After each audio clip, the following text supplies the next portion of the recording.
गुरुदेवो महेश्वरः गुरु साक्षात् परब्रह्म तस्मै श्री गुरवे नमः।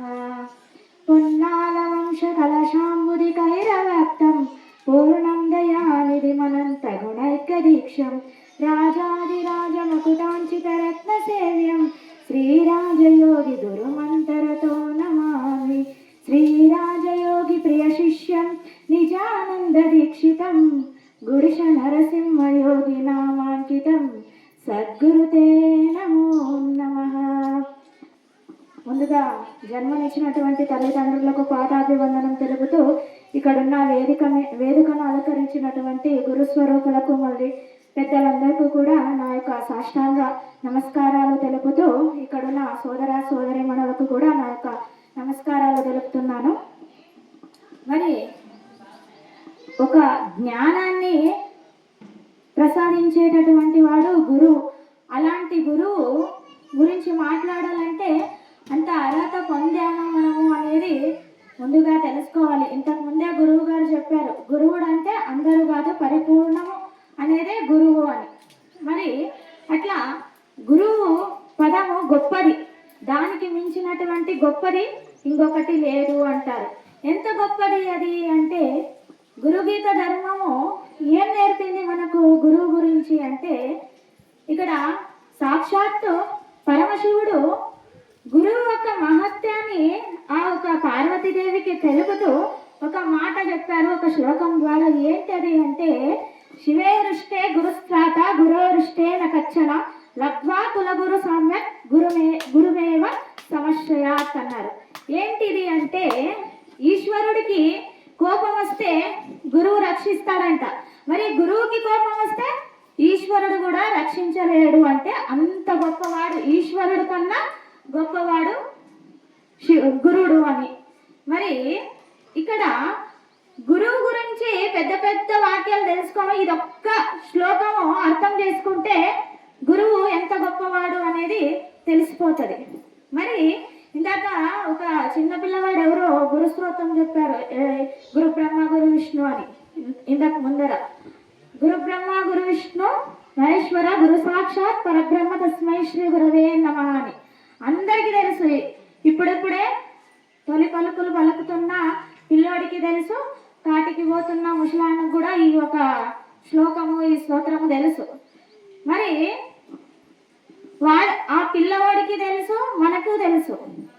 మరి ఇద్దరు ఒకటే భావంతో పలుకుతున్నాం కానీ ఆ పిల్లవాడు ఎట్లా పలుకుతున్నాడంటే తల్లో తండ్రో చెప్పాడని పలుకుతున్నాడు। మరి మనము గురు చరణాలను పట్టుకున్నాము, గురువు చెప్పాడని పలుకుతున్నాం। మరి ఆ పిల్లవాడు పలికే పలుకుకి మనం పలికే పలుకుకి వ్యత్యాసం ఉంటుంది కదా। ఆ పిల్లవాడికి తల్లియో తండ్రి ఏమి ఆపేక్షించి చెప్పారు అంటే, నా కొడుకు ఒక మంచి మార్గంలో నడవాలి, క్రమశిక్షణగా ఉండాలి, భక్తి భావంతో పెద్దగైనాక ఒక మంచి మార్గంలో నడవాలని తల్లో తండ్రో చెప్పి నేర్పించి పలికిస్తున్నారు। మరి గురువు ఎందుకు పలికించాడు నీకు ఈ ఒక స్తోత్రాన్ని? అనుష్ఠాన నిధిలో మొట్టమొదటిగా ఈ స్తోత్రాన్ని పలికే పూజని ప్రారంభిస్తున్నాం। మరి ఎందుకు పలుకుతున్నాము? ఆ గురువు ఏం తెలిపాడు ఈ శ్లోకం ద్వారా? తత్వజ్ఞానంతో పలుకు, ఏ తత్వం తెలియకపోయినా నిన్ను నీవు ఎరిగే తత్వాన్ని ముందర తెలుసుకో అని ఆ గురుమూర్తి చెప్తున్నాడు। ఎట్లా అంటే గురువుని బ్రహ్మగా పోలుస్తున్నాం ఈ స్తోత్రంలో, గురు బ్రహ్మ అని। బ్రహ్మ అంటే ఏంటి అంటే, ముందుగా ఆయన నీకు జ్ఞానం అనే బీజాన్ని నీ యందు సృష్టించాడు, మొలకెత్తించేలా చేశాడు జ్ఞానం అనే బీజాన్ని। అట్లా సృష్టించేవాడే బ్రహ్మ, నీ యందు సృష్టికర్తగా నిలిచాడు।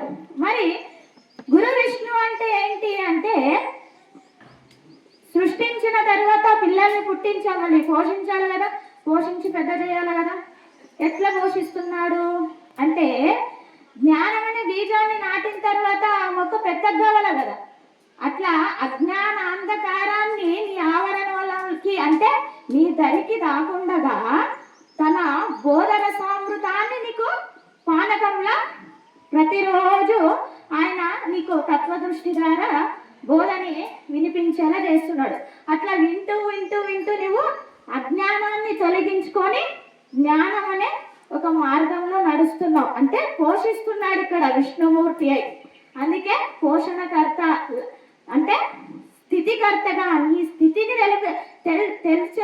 తెలియపరిచేలా చేస్తున్నాడు. అంటే స్థితి నీవు ఏంటి, జ్ఞాన మార్గం ద్వారా తత్వ మార్గం ద్వారా నువ్వు ఏంటి, నువ్వు ఎందుకు వచ్చావు, గురుచరణాలను ఎందుకు పట్టుకున్నావు అని స్థితిని నీకు అవగతం చేసేలా విష్ణుమూర్తిగా ఇక్కడ ఉన్నాడు.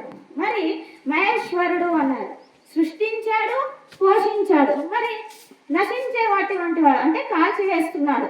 ఎట్లా కాల్చివేస్తున్నాడు అంటే జనన మరణాలని నీ అందు దరిచేర్చి అంటే భవసాగరాన్ని దరిచేర్చేలా భ్రాంతిని తొలగించి భ్రాంతిని నాశనం చేస్తున్నాడు. ఇక్కడ ఎట్లా నాశనం చేస్తున్నాడంటే తన తత్వ దృష్టి ద్వారా నీవు ఎవరు తెలుసుకొని నీవు అజ్ఞానాన్ని మరి అజ్ఞానంలో పడకుండా అజ్ఞానాన్ని హరింపజేస్తున్నాడు. హరింపజేయడం అంటే ఏంటి, నాశనం చేస్తున్నాడు. కాబట్టి ఇక్కడ లయకారుడిగా ఈశ్వరుడు, లయకారుడు అంటే నశింపజేసేటటువంటి వాడు ఈశ్వరుడు. కాబట్టి ఇక్కడ ఈశ్వర పరమేశ్వరుడుగా గురుస్వరూపాన్ని తలుచుకోవాలి. మళ్ళీ సాక్షాత్ పరబ్రహ్మ అన్నారు. పరబ్రహ్మ అంటే ఏంటి, సృష్టి స్థితి లయ బ్రహ్మ విష్ణు మహేశ్వరుల కన్నా అతీతమైనటువంటి వాడు అని. అంటే పరబ్రహ్మ ఎట్లా ఉన్నాడు అంటే స్వయం ప్రకాశకంగా ఉన్నాడు. ఎవరు వెలిగించలేదు ఆ ప్రకాశాన్ని, తనకు తానే వెలిగి ఈ మూడిటికి అతీతంగా ఉన్నటువంటి వాడే పరబ్రహ్మ స్వరూపము. ఎట్లా అంటే సృష్టి స్థితి లయ ప్రకృతిలో ఉన్నవి, ఆ ప్రకృతిలో వచ్చినటువంటి వాడే నీవు. ఆ ప్రకృతి అందు నీ లోపల ఏమున్నాయి అంటే త్రిగుణములు. ఏమంటే అవి అంటే రాజసము, తమో గుణము, సత్వగుణము, మంచి చెడు. మరి ఇవి రెండింటిని ఆలోచించేది, ఇది మంచిగా ఇది చెడా అనేటటువంటిది కూడా నీలోనే భావన కలిగి ఉంటారు కదా. ఆ మూడింటిని హరింపజేసి నీవు ఎవరు జనన మరణ భ్రాంతిని ఈ ఒక భవసాగరాన్ని దాటింపజేసేటటువంటి వాడే పరబ్రహ్మ. ఎట్లాంటి పరబ్రహ్మ? ఆ పరబ్రహ్మ అంటే బ్రహ్మలో రెండు గుణాలుగా చెప్తున్నారు ఇక్కడ, నిర్గుణ బ్రహ్మ, సగుణ బ్రహ్మ. నిర్గుణ బ్రహ్మకు ఆకారం లేదు, అది స్వయం ప్రకాశకంగా ఉంది. మరి సగుణ బ్రహ్మ అంటే రూపకల్పితం. నీకు ఎవరైతే బోధన కలిగించారో, బోధన సంస్కృతం ఇచ్చారో ఆయన నీ కోసం రూపం దాల్చాడు. నీవు అదృష్టవంతుడు. ఇక్కడ నీ కోసం రూపం దాల్చి సగుణ రూపకంగా ఈ ఒక సృష్టిని, ఇదంతా భ్రాంతితో కూడుకొని ఉంది, ఇది మాయ భ్రాంతి, దీన్ని వదిలి నన్ను దర్శించుకో అని ఆయన సాక్షాత్ పరబ్రహ్మ స్వరూపకంగా నీ ముందు నిలిచాడు. కాబట్టి ఇక్కడ గురువుని రుకారం అంటే అంధకారం నశించజేసేటటువంటి వాడు, రుకారం అంటే నీలో జ్ఞానాన్ని వెలిగించేవాడు. కాబట్టి అతన్ని సామాన్యుడు అని తలచకూడదు శిష్యుడు. అతడి పరబ్రహ్మం, సాక్షాత్ పరబ్రహ్మమే నీకు బోధన అందిస్తున్నాడు, నిన్ను తత్వ జ్ఞానంతో నడిపిస్తున్నాడు అని ఈ ఒక గురు బ్రహ్మ గురు విష్ణు స్తోత్రానికి భావనని తెలియబరుస్తూ, ఏదైనా తప్పులుంటే పెద్దలు క్షమించాలి. ఈ నా ఒక మాటలన్నీ ఆ గురు చరణాలకు అర్పిస్తూ జై గురుదేవ.